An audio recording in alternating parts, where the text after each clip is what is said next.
ಮಿತ್ರರೇ, ಎಳಸಂಗಿಯಲ್ಲಿ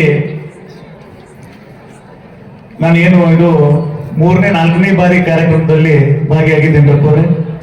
ಆದರೆ ಅಪ್ಪವ್ರ ಕಾರ್ಯಕ್ರಮದಲ್ಲಿ ಎಷ್ಟು ಜನ ಶಾಂತ ರೀತಿಯಿಂದ ಕೂತ್ಕೊಂಡು ಕೇಳ್ತಾರಲ್ಲ, ಅದು ಯಾಕೆ ಕೇಳ್ತಾರ ಅಂದ್ರೆ ಅವರ ಮನಸ್ಸಿಗೆ ಎದ್ದು ಅಪ್ಪವರು ಅವರು ಹೇಳುವ ಪ್ರವಚನದಲ್ಲಿ ಬಹಳ ಶಕ್ತಿ ಅದ. ಅದರಿಂದ ನಾನು ಆಳಂದದಲ್ಲಿ ಕೂಡ ನೋಡಿದ ಕಾರ್ಯಕ್ರಮದಲ್ಲಿ ಅಲ್ಲಿ ಕೂಡ ಜನ ಸೇರ್ತಾರ. ಅದು ಪರಮಾನಂದ ಅಪ್ಪವರು ಹೇಳುವ ವಾಕ್ಯ ಏನದ, ಅದು ಎಲ್ಲರಿಗೂ ಮಾನಸಿಕವಾಗಿ ನಮ್ಮ ನೆಮ್ಮದಿ ಮತ್ತು ನಮ್ಮ ಸಂಸ್ಕಾರ ಅದ್ರ ಬಗ್ಗೆ ಅವರೆಲ್ಲ ತಿಳಿ ಹೇಳ್ತಾರ, ಸಮಾಜದ ಬಗ್ಗೆ ಜಾಗೃತಿ ಮೂಡಿಸ್ತಾರ. ಅದಕ್ಕಾಗಿ ಇಷ್ಟೊಂದು ಜನ ಎಲ್ಲ ಕಡೆ ನಾವು ನೋಡ್ತೀನಿ ಸೇರ್ತಾರೆ. ಆದ್ರೆ ಈಗಿನ ಯುವಕರು ನಾವು ನೋಡ್ತಾ ಇದ್ದೀವಿ, ಎಲ್ಲ ಕಡೆ ದಾರಿ ತಪ್ತಾ ಇದ್ದಾರೆ.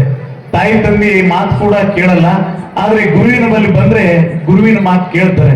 ಅದು ಗುರುವಿನ ಒಂದು ಶಕ್ತಿ ಅನ್ನೋದು ನಾವೆಲ್ಲರೂ ತಿಳ್ಕೊಬೇಕಾಗ್ತದೆ. ಎಲ್ಲ ಹೀಗೆ ನಾನು ಒಳಗೆ ಕೂತಿದ್ರೆ ತಾವೊಂದು ಮಾತು ಹೇಳ್ತಾ ಇದ್ರಿ ಹಾಲಿನ ಪಾಕೆಟ್ ಬಗ್ಗೆ. ಸ್ವಲ್ಪ ನನ್ನ ಕಿವಿಗೆ ಬಿದ್ದರೆ, ಯಾಕಂದ್ರೆ ನಾನು ಹಾಲು ಉತ್ಪಾದಕರ ಒಕ್ಕೂಟ ಸಂಘದ ಅಧ್ಯಕ್ಷನಾಗಿ ನನಗೆ ಅದು ಸ್ವಲ್ಪ ಹಾಲು ಅಂದಾಗ ಸ್ವಲ್ಪ ನನ್ನ ಕಡೆ ಕಿವಿಗೆ ದತ್ತರಾಜನವ್ರ ಜೊತೆ ಮಾತಾಡಿರ್ತದ. ಹಾಲು ಅಂದಾಗ ನಾನು ಸ್ವಲ್ಪ ಮಾತು ಬಂದ್ ಮಾಡಿದ್ರಿ. ಎಲ್ಲಿ ಹಾಲು ಉತ್ಪಾದನೆ ಹೆಚ್ಚಾಗ್ತದ ಅಲ್ಲಿ ಸಮೃದ್ಧಿ ಮತ್ತು ಆ ಊರು ಅಭಿವೃದ್ಧಿ ಆಗಲು ಸಾಧ್ಯ. ಮತ್ತೆ ಆ ಹಾಲಿನ ದುಡ್ಡು ನನ್ನ ತಾಯಂದ್ರ ಅಕೌಂಟಿಗೆ ಜಾಸ್ತಿ ಬರ್ತದೆ. ಅದು ಬಹಳ ವಿಶೇಷರಪ್ಪ. ಅದು ಆ ತಾಯಂದ್ರ ಅಕೌಂಟಿಗೆ ಬಂದಂತ ದುಡ್ಡು ಅದು ಮಕ್ಕಳ ಭವಿಷ್ಯ ಮತ್ತು ಅವ್ರ ವಿದ್ಯಾಭ್ಯಾಸ, ಒಳ್ಳೆಯ ಸಮಾಜವನ್ನು ಕಟ್ಟುವಂತ ಯುವಕರಾಗ್ತಾರಲ್ಲ, ಅದಕ್ಕಾಗಿ ಆ ತಾಯಿ ಅಕೌಂಟಿಗೆ ಒಂದ್ ವೇಳೆ ದುಡ್ಡು ಹೋದ್ರೆ ಅದು ಊರು ಅಭಿವೃದ್ಧಿ ಆಗಲು ಸಾಧ್ಯ ಅನ್ನೋದು ನಾನು ಹೇಳಲು ಬಯಸ್ತೀನಿ.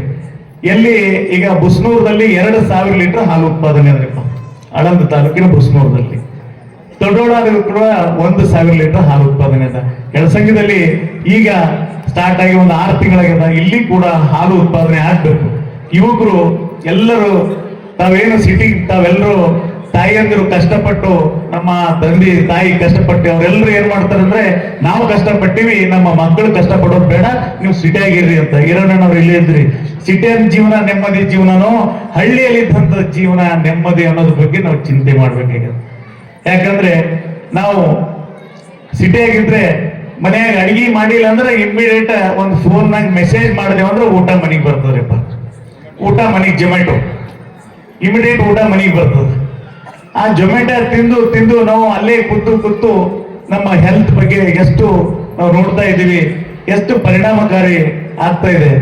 ಮತ್ತೆ ಹಾಲು ಉತ್ಪಾದನೆ ನಾವು ಹಳ್ಳಿಯಲ್ಲಿ ಮಾಡಿದಂತ ಹಾಲು ಸಿಟಿಯಲ್ಲಿದ್ದಂತ ನನ್ನ ಅಕ್ಕಂಗಿರು, ನನ್ನ ಅಣ್ಣತಮ್ಮರು ಎಲ್ಲೆಲ್ಲೋ ಒಂದು ಕಡೆ ನೌಕರಿಗೆ ಹೋಗಿರ್ತಾರಲ್ಲ, ಅವರಿಗೆ ಅದನ್ನ ಒಳ್ಳೆಯ ಹಾಲು ಉತ್ಪಾದನೆ ಆದಂತ ಹಾಲು ಅದು ನಂದಿನಿ ಹಾಲು ಅನ್ನೋದ್ರ ಎಲ್ಲರೂ ತಿಳ್ಕೋಬೇಕಾಗುತ್ತೆ. ಯಾಕಂದ್ರೆ ಪ್ರೈವೇಟ್ ಸಿಕ್ಕಾಪಟ್ಟೆ ಕಂಪನಿಗಳು ಹೊಂಟವ, ಹಾಲಿನಲ್ಲಿ ಕಲಬೆರಕೆ ಅದ. ಮುಂಜಾನೆ ಎದ್ದು ಹಾಲನ್ನು ನಾವು ಏನ್ ಪಾಕೆಟ್ ಅನ್ನ ಖರೀದಿ ಮಾಡಿ ಮಕ್ಕಳಿಗೆ ಹಾಲು ಕೊಡಿಸ್ತೀವಿ. ನಾವು ತಾಯಿಯರ ಅಕ್ಕಂಗಿರೆಲ್ಲರೂ ಚಹಾ ಕುಡಿತೀವಿ, ಅದನ್ನ ನಾವು ಇಸಾ ಕುಡಿತಾ ಇದ್ದೀವಿ. ಬೆಳಿಗ್ಗೆ ಎದ್ದು ಇಸಾ ಕುಡಿತಾ ಇದ್ದೀವಿ. ಕ್ಯಾನ್ಸರ್ ಹೆಚ್ಚು ಆಗ್ತಾ ಇರೋದು ಉದ್ದೇಶನೇ ಹಾಲಿನಿಂದ. ಕ್ಯಾನ್ಸರ್ ಹೆಚ್ಚಿಗೆ ಆಗ್ತಾ ಇರೋದು ಉದ್ದೇಶನೇ ಕ್ಯಾನ್ಸರ್.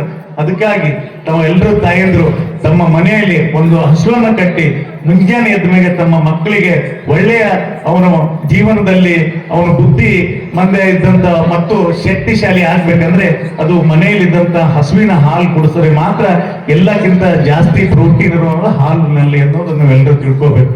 ಯಾಕಂದ್ರೆ ಎಲ್ಲ ಕಡೆ ನಾವು ನೋಡ್ತೀವಿ. ಮೊನ್ನೆ ನಾನು ದುಬೈಗೆ ಹೋಗಿದ್ರೆ, ದುಬೈಗೆ ಹೋದಾಗ ಸಗಣಿ, ನಮ್ಮ ದೇಶದ ಸಗಣಿ ದುಬೈಗೆ ಹೋಗ್ತದೆ, ನಮ್ಮ ದೇಶದ ಸಗಣಿ ದುಬೈಗೆ ಹೋಗ್ತದೆ. ನಾವು ಯಾಕೆ ಹೋಗ್ತದೆ ಅಂದ್ರೆ ಅದು ಪೇಂಡ್ಕಜ್ರಿ ಗಿಡಗಳಿಗೆ ಏನಪ್ಪಾ ಅಂದ್ರೆ ಇಲ್ಲಿನ ಸಗಣಿ ಒಯ್ದು ಅಲ್ಲಿ ಹಾಕ್ತಾರ. ಅಲ್ಲಿಂದ ನಾವು ಪೇಂಡ್ಕಜ್ರಿಯನ್ನ 400 ರೂಪಾಯಿ ಕಿಲೋ, 300 ರೂಪಾಯಿ ಕಿಲೋ ಖರೀದಿ ಮಾಡ್ತೀವಿ. 300 ರೂಪಾಯಿ ಕಿಲೋ. ಅದೇ ನಾವು ಸಗಣಿಯನ್ನ ನಮ್ಮ ಹೊಲಗಳಿಗೆ ಹಾಕಿದೀವಿ ಅಂದ್ರೆ ನಮ್ಮ ಹೊಲಗಳಲ್ಲಿದ್ದಂತ ಕೆಮಿಕಲ್ ಅನ್ನ ಕಡಿಮೆ ಮಾಡಬಹುದು. ಅದರಿಂದ ನಮ್ಮ ಹೆಲ್ತ್ಗೆ ಒಳ್ಳೇದಿರ್ತದ, ಭೂಮಿ ತಾಯಿ ತಂಪಾಗ್ತಾ. ಅದಕ್ಕಾಗಿ ಇಲ್ಲಿ ಯಾಕೆ ನಾನು ಎಲ್ಲಾ ಕಡೆನೂ ಮಠಾಧೀಶರ ಕಾರ್ಯಕ್ರಮದಲ್ಲಿ ನಾನು ಹೋಗಿ ಭಾಗಿಯಾಗ್ತೀನಿ ಅಂದ್ರೆ ಇದು ಹೇಳ್ಬೇಕಾದ್ರೆ ಬಹಳ ಮುಖ್ಯದ. ಗುರುಗಳು ನಮ್ಮನ್ನ ಸಮಾಜದಲ್ಲಿ ಒಳ್ಳೆಯ ನಾಗರಿಕರಾಗಬೇಕು, ತಾಯಿ ತಂದೆ ಜೊತೆ ಸಮೃದ್ಧಿಯಾಗಿ ಜೀವನ ಸಾಗಿಸ್ಬೇಕು ಅನ್ನೋದು ತಾಯಿ ಗುರುಗಳು ನಮ್ಗೆಲ್ಲ ಬೋಧನೆಯನ್ನು ಕೊಡ್ತಾರ ಸಮಾಜದಲ್ಲಿ. ಇವತ್ತು ನಾನು ಹಾಲಿನ ಬಗ್ಗೆನೇ ನಾನು ಜಾಸ್ತಿ ಒತ್ತು ಕೊಟ್ಟು ಹೇಳ್ತಾ ಇದ್ದೀನಿ. ಯಾಕಂದ್ರೆ ಬಹಳ ಕಡೆ ನಾನು ನೋಡ್ತಾ ಇದ್ದೀನಿ ಹಾಲಿನ ಬಗ್ಗೆ ಬಹಳ ಕೆಮಿಕಲ್ ಇಂದ ಹಾಳಾಗ್ತಾ ಇದ್ದಾರೆ. ಅದಕ್ಕೆ ಹಾಲು ಉತ್ಪಾದನೆ ಹೆಚ್ಚು ಮಾಡ್ರಿ. ನಿಮ್ಮ ಊರಲ್ಲಿ ಯಾವ ರೀತಿ ನಿಮ್ಗೆ ಟ್ರೈನಿಂಗ್ ಬೇಕು ನಾನು ಸರ್ಕಾರ ಕೊಟ್ಟು ಟ್ರೈನಿಂಗ್ ಕೊಡಿಸ್ತೀನಿ. ಇಲ್ಲಿ ಬಹಳ ಹುಡುಗರು ಏನಪ್ಪಾ ಅಂದ್ರೆ ಎಜುಕೇಶನ್ಗೆ ಇಲ್ಲಿ ನಾನು ನೋಡ್ತಾ ಇದ್ದೀನಿ ಮಕ್ಕಳಿಗೆ ಏನೇ ಸಹಕಾರ ಕೊಡ್ಬೇಕಂದ್ರೆ ಅದು ಹಾಲು ಉತ್ಪಾದನೆ ಹೆಚ್ಚಾದಾಗ ಆ ಊರು ಸಮೃದ್ಧಿ ಆಗ್ತದ ಮತ್ತು ಮಕ್ಕಳ ಭವಿಷ್ಯ ಆಗ್ತದೆ ಅನ್ನೋದ್ ಬಗ್ಗೆ ತಿಳ್ಕೋಬೇಕು. ಇನ್ನು ಬಹಳ ತಾವೆಲ್ಲರೂ ನಮ್ಮ ಭಾಷಣಕ್ಕಿಂತ ನೀವು ಸಿದ್ಧಾರೂಢರ ಕಥೆಯನ್ನ ಕೇಳಬೇಕಾಗಿದೆ. ನೀವು ಅದನ್ನ ಕೇಳಿ ತಾವೆಲ್ಲರೂ ನೆಮ್ಮದಿಯ ಜೀವನ ಸಾಗಿಸ್ರಿ ಅಂತ ಹೇಳಿ ನನ್ನ 2 ಮಾತಿಗೆ ವಿರಾಮ ಕೊಡ್ತೀನಿ. ಜೈ ಹಿಂದ್, ಜೈ ಕರ್ನಾಟಕ.